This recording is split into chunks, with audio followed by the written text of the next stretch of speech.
Hello and welcome to the Football News Zone, the show where we round up all the biggest stories in the beautiful game right now.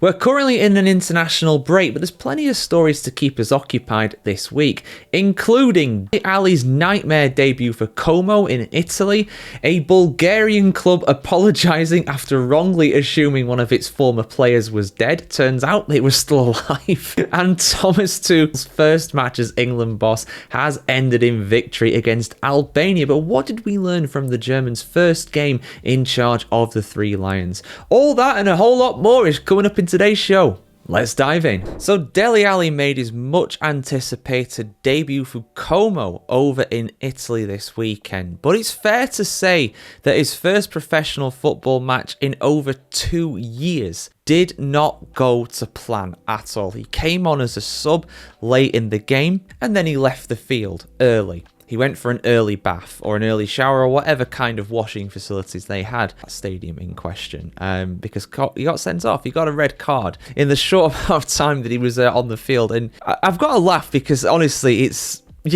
pretty terrible, to be honest. And we all know, we all know what Dele's been through. We've all seen that interview with Gary Neville, and obviously that is absolutely horrific, and you wouldn't wish it on even your worst enemy. What he had to go through is deplorable and that should never happen. Simple as that. But from a purely footballing point of view, we were hoping that he'd go to Como and kind of, re-energize and reinvigorate, restart his career over in a different country, less of a spotlight on him. But yeah, the spotlight's very much on him after that. Because he's not going to appear in another football match for a little bit because he's going to be banned for that red card. But let's just go over what's happened here, guys, because like I said, I heard about this, but I've not actually seen the game. But I do have this handy article here from ESPN over in Australia. So, good day, and thank you very much for producing this. But yeah, let me just read out what happened here because, like I said, embarrassing. As Mikel Arteta would probably say, embarrassing. Not very good at all. Dele Alli's first professional football match in 748 days lasted just 9 minutes as he was shown a straight red card for a foul on Ruben Loftus-Cheek shortly after coming off the bench to make his Como debut. Alli was initially shown a yellow card, which was upgraded to a red card after a VAR check during stoppage time of Como's 2-1 defeat against AC Milan. His former Tottenham Hotspur teammate Kyle Walker, who now plays for Milan, appeared to join the Como players in pleading with the referee not to send Alli off. Fair play to Walker, you don't see that very often. Como coach Cesc Fabregas was sent off after expressing his frustration with the referee in the minutes after the Alli dismissal, but he offered no excuses for the attacking midfielder. Dele Alli is a goal scorer. I tried to give him an opportunity. A serious mistake by an experienced player. Clear red. He left the team at a time when it could have made it 2-2, Fabregas told the Zone after the game. The 28-year-old joined Como on an 18-month deal in January with an option to extend for an additional year. Saturday was his first game since playing for Turkish side Besiktas in February 2023. Alli was one of English football's biggest talents, a member of the England team that reached the World Cup semi-finals in 2018 and a star of Mauricio Pochettino's young Tottenham side that reached the Champions League final in 2019. However, his career derailed in recent years and he spent 6 weeks in rehab in the United States in 2023 in a bid to deal with mental health problems stemming from a traumatic childhood and after getting addicted to sleeping pills. Alli did not play at all last season for Everton before his contract expired in the summer. His last appearance for Besiktas during the loan spell in the previous campaign. Alli began training with Como at the end of last year and impressed Fabregas enough to earn himself a contract with the team. I know it might seem hard to believe now, but genuinely, for people who were around at that time, Dele Alli was honestly one of the brightest talents coming through in the England setup. You think about some of the players that were coming through at that time that were establishing themselves, Gareth Southgate's young lions, he was very much one of them. He absolutely was. It did seem for all the world as though he could well be, up there with Harry Kane in terms of, the contribution to the national team. It would have been Ali feeding goals into Kane and we would have won the World Cup and the Euros and everything like that. And it's not quite worked out for England that way, nor has it worked out for Ali either. I hope, honestly, in all seriousness, like I keep saying, I hope he resurrects his career. I hope he becomes a success over in Italy. I haven't seen the foul myself, and I can't show you the foul even if I had seen it. But, when the manager of the player of the team that has been given a red card agrees that it's 100% a red card. It's 100% a red card. I can't really add anything more to it at that point. So, yeah, I feel for him. It was just a rash and rookie mistake, you know. Pretty poor of him to do that. For someone who is still relatively young as well. 28 years old, I think the article said he is. So, he's got time. He's got time. And he's got he's got all of next season as well in his contract, as well as the remainder of this season too. So, I hope he does well. But yeah, it's the only way really is up at this point for Ali. You can't get much worse than that. Getting sent off when you come on as a sub, when you're meant to turn the great game in your favour, and you pretty much ruin all hope of that. But Como, you know, they are doing well over in Italy. You know, I think they're up in like 13th, 14th place. They were bordering on the relegation zone before, but in their first season in Serie A in a long time, they look like they're going to stay up, I would say. So I reckon next season he'll be in Serie A playing against the big boys again. So best of luck to him over there in Italy.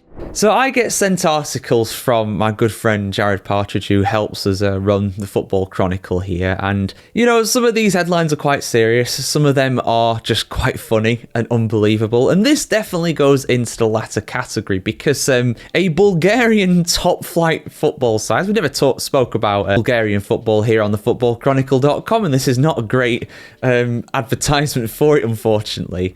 They basically have had to apologise because they were mourning one of their ex-players passing away. But it turns out that he's not dead. He's still alive, which is great news. But yeah, an egg-on-face moment, unfortunately, for this Bulgarian professional club. Let's have a look at this story, guys. Honestly, when I first saw this, I did think, first of all, there's no way that's true, but it is. They did do this. And then my second thought was that this reminds me of the IT crowd, Matt Berry's character being like, but I thought you were dead. It turns out, man is very much alive. Let's have a look here. So only a brief rundown of this. Shout out to ESPN Australia for covering this. The management of Bulgarian top flight side Arda Karzali has apologised after their former player Petko Ganchev, whose death they mourned in a minute, did it in a game as well, before Sunday's match with Levski Sofia turned out to be alive. Both teams lined up near the centre circle, but bowing their heads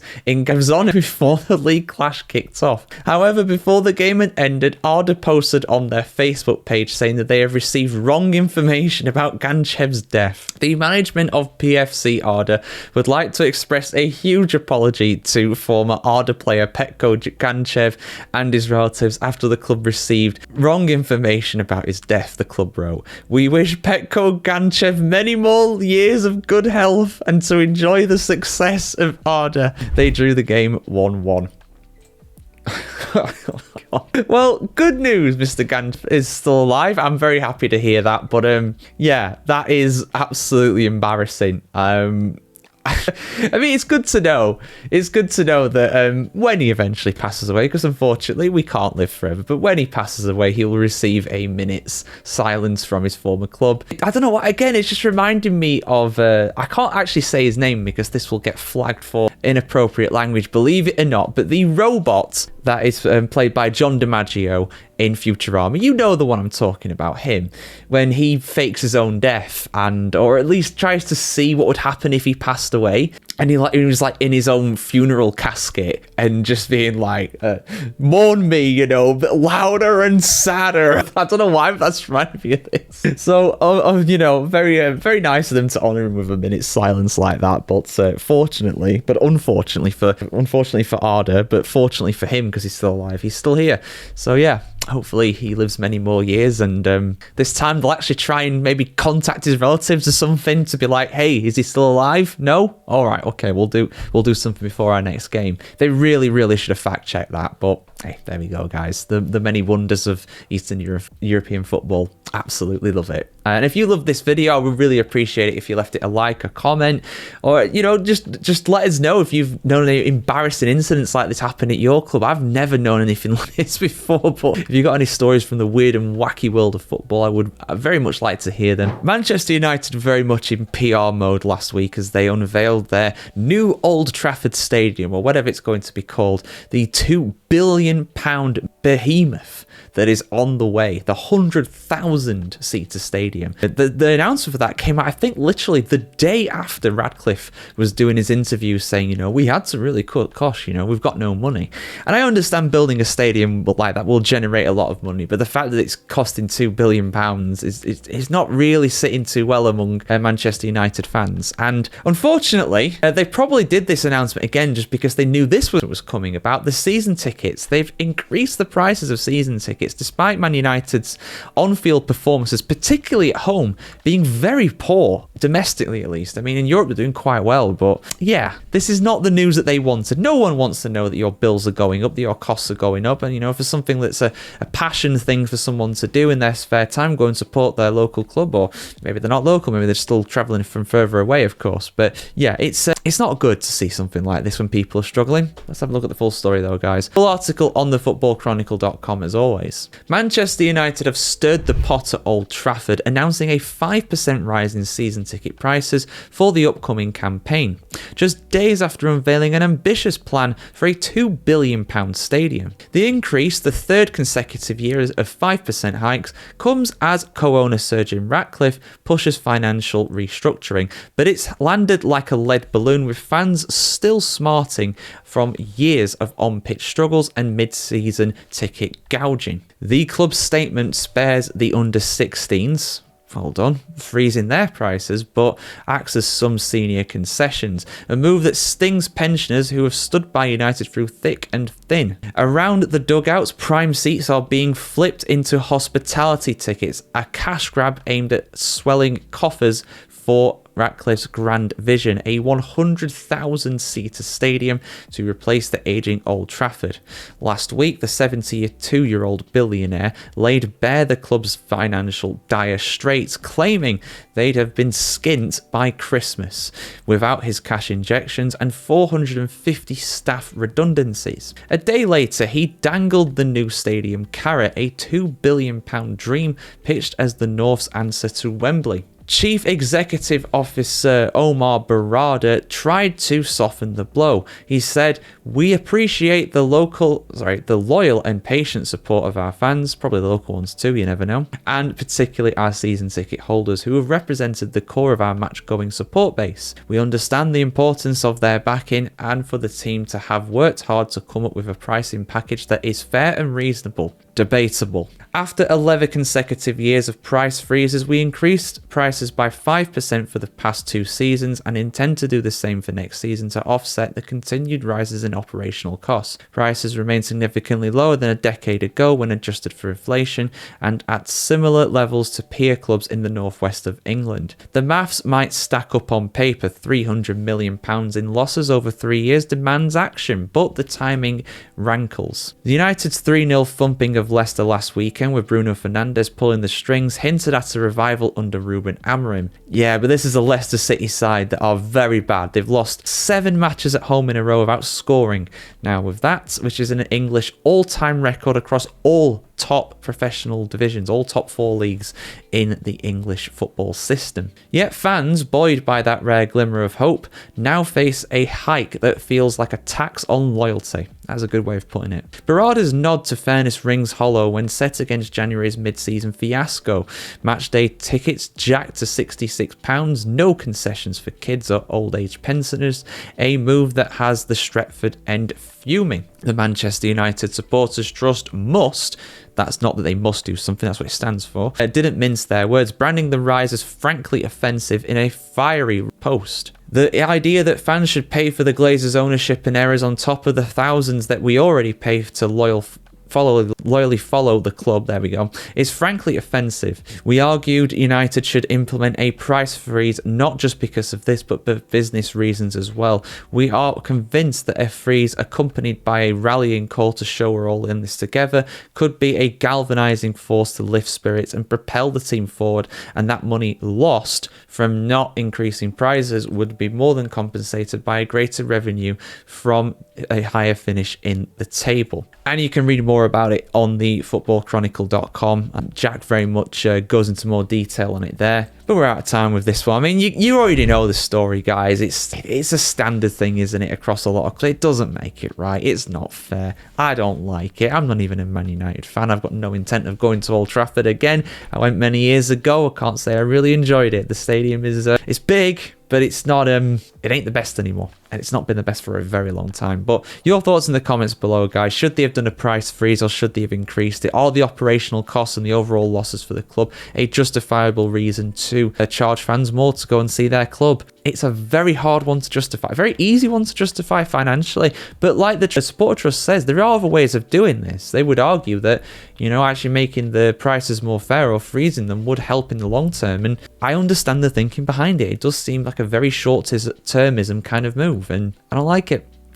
But your thoughts in the comments below, guys. So it's all but confirmed that the Premier League will be getting a 5th Champions League spot at a minimum for next season. Now, how does this work? Why is this the case? And why is it pretty much a certainty? Well, for those that don't know, basically at the moment, the Premier League has 4 Champions League spots. All these 4 clubs that finish in the top 4 of the Premier League this season will go through to the league phase of next season's UEFA Champions League automatically. Now, there are some bonus places that are to be handed out to whichever countries get the best performance out of their clubs this season in UEFA's competitions. The Champions League, the Europa League, and also the Conference League. Last season, because of the performance of those clubs, Italy and Germany got a 5th Champions League spot, and it looks pretty much certain that England will get one of those spots. Now, how is this the case? Well, again, these are basically ranked on performance this season. Depending on how clubs do in the Champions League, the UEFA Europa League, and the Conference League, they are awarded points. This coefficient then calculates who has been the best performers. Right now, England are far and away the best performance in the UEFA competitions. We have 5 clubs that are left still across the competitions, which is more than anybody else. Spain has 4, Italy has 3, Germany has 3, and Portugal doesn't have any. And that is the current top 5 performers in the coefficient. So it's looking pretty much certain as though England will actually get that 5th spot. What it would mean, or what it would take for this to actually change, would basically for all of the English clubs to go out in the quarterfinals. So that means that Aston Villa and Arsenal would have to be eliminated from the Champions League. We'd have to have Spurs and Manchester United eliminated from the Europa League, and also Chelsea eliminated from the Conference League. And not only that, we would have to have a situation where all 5 of those clubs lose both the home and the away leg, because for every victory or draw you get in this competition, you get bonus points and you get points. So we need to see all 5 of those crash out with 10 losses between them, home and away.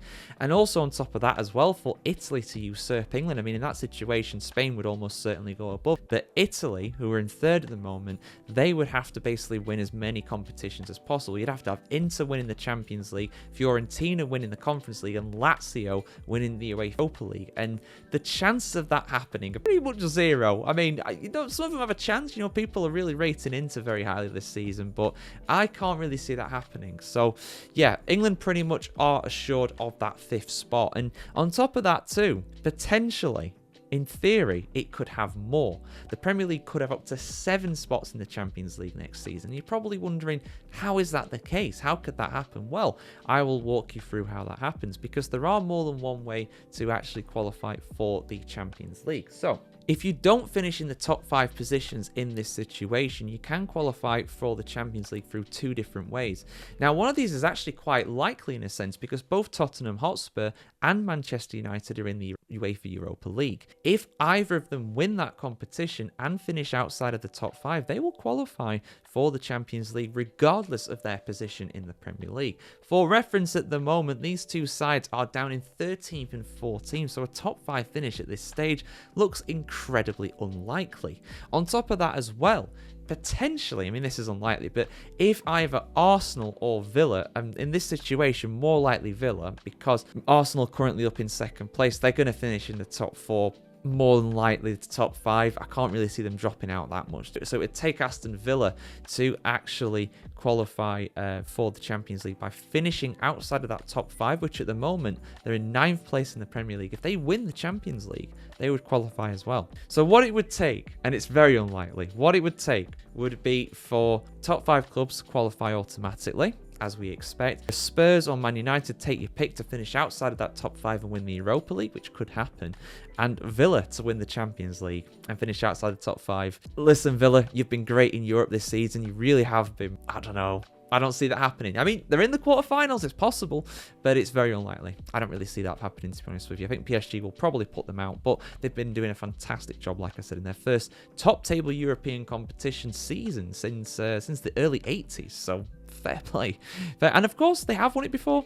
Early 80s, they did win it, of course. So, yeah, let us know your thoughts in the comments below about this, guys. I mean, I wasn't aware that the Premier League could get 7. I knew we could get 5, but 7 Premier League clubs in the Champions League next season. Too many? Is that taking it too far? Probably, but that's the way European competition is these days, and that's without even mentioning who would be in the Europa League and the Conference League next season, because there'll be even more spots then. So yeah, your thoughts in the comments below, guys. Oh man, the fall of Jadon Sancho is pretty depressing, to be honest, for him. Now some Manchester United stars have very much fallen out of favour and then gone to other clubs and done very well, such as of course Marcus Rashford at Aston Villa and Anthony over at Real Betis as well. Sancho really hasn't pulled up many trees at Chelsea. Now he's on loan at Chelsea for the remainder of this season, and there is actually an obligation for Chelsea to buy Jadon Sancho as per the deal between the two clubs, but Chelsea are trying to get out of that deal. They are not wanting to follow through on that deal, and apparently, according to what I've read, they will actually want to pay a fee not to buy Sancho. So instead of paying a reported £25 million obligation to buy, they actually want to get out of that clause in the contract by paying a fee to Manchester United. Now, how much that will be, I don't know. I imagine it will be a lot less than £25 million. But it's all about if United consent to it, because as per the deal that they signed when they signed him on loan, they have to buy him at the end of the season for £25 million, and they want to get out of that because, yeah, Sancho really hasn't done much at all for Chelsea. He doesn't look like anything like the 70-80 million pounds that Manchester United paid for him. Ever since he left Borussia Dortmund, the guy has just been out of favour. You know, it's like ever since, whenever he plays in England, he seems to really struggle. He didn't really do that much at Manchester City, of course. Guardiola happily let him leave. He went to Dortmund, did incredibly well with those guys, and when he came back to United, it was it didn't go very well, to say the least, and then it just got even worse. And then after that, of course, now he's gone on loan to Dortmund, and I don't think he did too much there when he was on their books last season, and now he's on loan at Chelsea as well. And you got Chelsea and Manchester United basically playing hot potato. They don't really want to really commit to Sancho. And for Chelsea's point of view as well, it's not just about the transfer fee, it's also about the wages too. Sancho's going to be on a massive wage packet if he does end up signing permanently for Chelsea. I imagine he's costing them quite a bit in terms of loan fees right now at the moment. And for a club that are on the border of PSR financial fair play infringements, I think this really could be something that could be nasty for Chelsea. But at the same time, at the end of the day, Manchester United are in the same boat, if not even worse, to be fair, because of their form right now. If they don't get into the Champions League by winning the Europa League, they're not going to be in Europe at all. Chelsea, meanwhile, they'll probably be at least in the Europa League next season, whether that's winning the Conference League, whether that's finishing 5th or 6th. They could have still, of course, get Champions League football, and that is something that I am going to touch on in another video that I'm going to record just after this one as well. So it'll go out at the same time as this video, I imagine. If you're on YouTube, it might not come out, the 5 Champions League spots one, but basically right now, England are pretty much guaranteed to get a 5th Champions League spot. So that means that a quarter of the Premier League next season will be playing in the league phase of the Champions League, which is incredible to think about. But yeah, right now, nobody wants Sancho. Nobody wants to pony up the money to sign him. And, at this rate, because of the wage packet he's on, unless he's wanting to take a big wage cut, the man could go to Saudi Arabia next season. I can genuinely see it. 100%. But right now, I think Chelsea are going to want to, organise a kind of buyout for that clause. They don't want to commit to Sancho. But, you know, they signed on the dotted line, so they have to go through with it. It's up to them to convince Manchester United to change their stance on it, really. So we'll see what happens with this, guys. We'll let you know what happens as this kind of develops. And of course, yeah, credit to ESPN for breaking this story as well. That's where I got the story from. I'll probably put a screenshot of the rumour itself on the screen while I was talking about it initially. But yeah, Chelsea fans, do you want to pay money to not sign Sancho, or do you just want to get him anyway for that 25 million? Let us know in the comments below. The Thomas Tuchel era is underway for the England national team, but let's have a look at the things that we learned from his opening match as the new head coach of the Three Lions. A 2-0 victory against Albania in our first 2026 World Cup qualifier game. Now, I normally do 5 things we learned. That's kind of my go-to when it comes to any kind of big match reviews, but if I'm being totally honest, I don't think we really learned that much from this game. Like I said, it was a 2-0 victory for the Three Lions, and that's kind of all you can really say. It was solid. It was not particularly spectacular. England dominated the game. We absolutely deserved to win. There were times when Albania looked a bit of a threat, particularly in the second half after Broja came onto the pitch. The former Chelsea player, it might still be a Chelsea player. I lose track of all these players that Chelsea have and loan out and stuff. But yeah, I mean, aside from the old scare here and there, Albania were really not that good. They didn't have a single shot on target in the entire game, and England dominated the possession with 75% of the ball throughout the 90 minutes. It is as you expect. It's a standard 2-0 win. You know, if we won by more, it'd be good. If we won by less, it would have been even more kind of harem-scaring. But I wasn't really afraid for this match, to be honest, at any point. I never felt that Albania, even if Albania somehow got a goal, apparently they'd never scored in England before as an away side. So, you know, I really didn't see this being a trouble for England, to be honest. It doesn't really tell us much. We'll have tougher games to come, I'm sure, in qualifying and all that, but this one really doesn't tell us that much. And it's going to be similar for against Latvia as well on Monday, you know. When we play against them, we're probably going to win, and we're probably going to win comfortably, but it's against a side that's a lot poorer. I know that Albania are a team that have made the Euros not that long ago, like I said in my kind of preview to this, but they were really bad. They were not good. They did all they could at the end of the day, but this was always going to be a massive uphill task for them. Bright sparks in the side, though. I mean, I've got to highlight Miles Lewis-Skelly for this one. I mean, the youngest debutant to score on his debut, just 18 years old. He only just turned 18 as well the other day. So incredible stuff for him to get a goal on debut. Very, very happy for him. I was happy to see him start as well. I didn't think he'd start this one. I thought they would have probably put someone like Livramento in from the start, but it was not to be. But yeah, honestly, the side looked good. We had Kyle Walker doing runs down the right-hand side of the pitch. Phil Foden started. He didn't do that much. Well, to be honest, Rashford played, which was good. He looked pretty solid, to be fair. Overall, I'd say Harry Kane got a goal as well to make it 2-0. Dan Burn looked very solid at the back. In particular, Konza looked fantastic at the back. He's put in some really good tackles to make it difficult for Albania. But like I said, there's not a lot really we can learn from this. We've got to play a better opposition at the end of the day to really get more of an idea of what to expect. I'm a bit disappointed to see Jordan Henderson take to the pitch. I mean, I'm kind of glad the guy didn't get booed again, which, you know, I mean, I'd understand if people did, but there were actually cheers for him to come back, which is nice. At the end of the day, you don't want to see toxicity out there, even if he's a pretty controversial figure. So Reece James also got an appearance off the bench too. Gordon came off the bench. Bowen came off the bench. Rodgers getting another appearance off the bench as well. Yeah, like I keep repeating, solid, unspectacular. What you expect, really. More of the same, please, on Monday against Latvia. Just a bigger scoreline, probably. That's probably what's going to happen. But yeah, what did you guys think about the first game for Tuchel as manager? For me, it did the job. He did the job, and that's kind of all you can really say. You can't complain too much. Yes, it was not the most thrilling, but we basically nullified any threat that Albania had. So I think that's all you can really say. Your thoughts in the comments below, guys, and of course I'll be bringing out a preview as well to the Latvia match. It'll be out on YouTube and also Microsoft on Monday, early in the day, on the day the game is being played. But yeah, see you soon, guys. Have a fantastic evening. Have a great weekend ahead, and yeah, let us know your thoughts on the start of the Tuchel era in the England national team.